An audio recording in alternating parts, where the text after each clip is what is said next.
a time trap, I already know what's coming.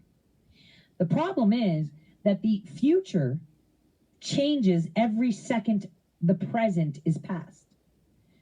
And your demoralization and what you perceive as fact and truth in this chaos is what drives it. So if you allow them to demoralize you, if you allow them to superimpose, well, the Associated Press has made it clear that he is the president-elect. If the Electoral College with faces like Stacey Abrams intimidate you, then you're not ready for battle. No one should intimidate you.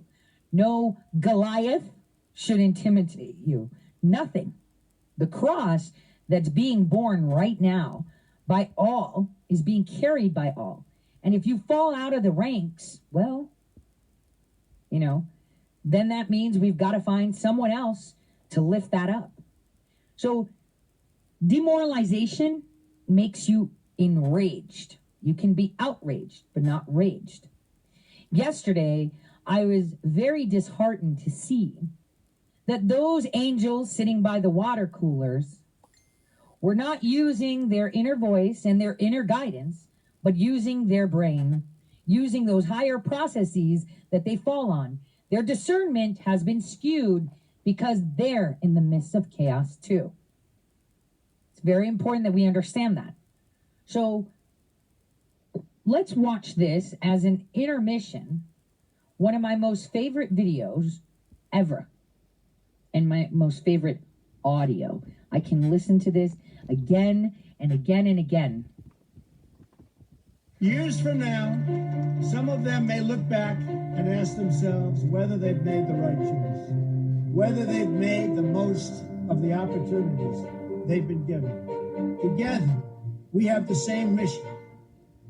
Over the course of your life, you will find that things are not always fair.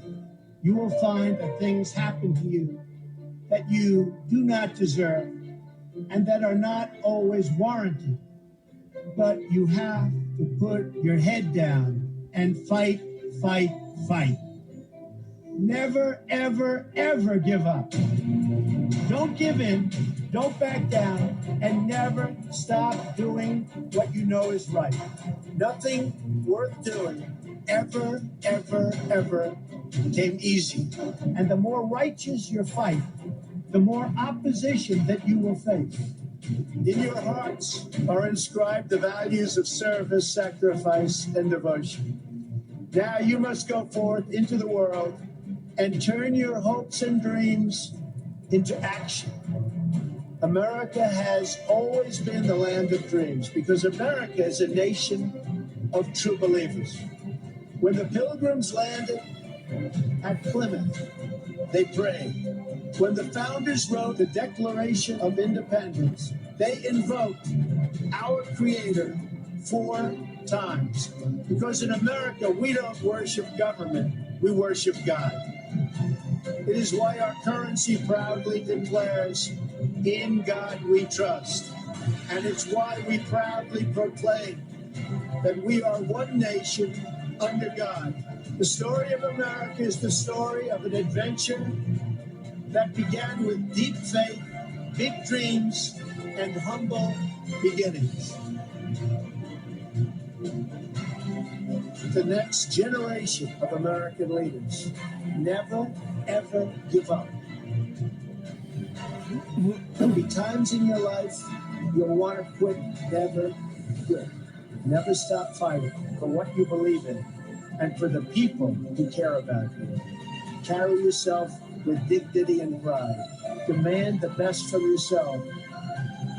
The more people tell you it's not possible, that it can't be done, the more you should be absolutely determined to prove them wrong.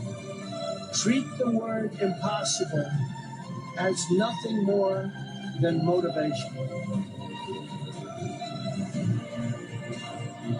Relish the opportunity to be an outsider. The more that a broken system tells you that you're wrong, the more certain you should be that you must keep pushing ahead. You must keep pushing forward. And always have the courage to be yourself. America is better when people put their faith into action. Pray to God and follow his teachings. Today, each of you begins a new chapter as well. When your story goes from here, it will be defined by your vision, your perseverance, and your grit.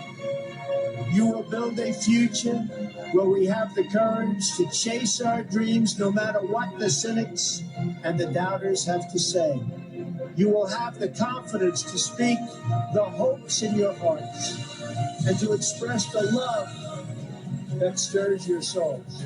As long as you have pride in your beliefs, courage in your convictions, and faith in God, then you will not fail. As long as America remains true to its values, loyal to its citizens, and devoted to its creator, then our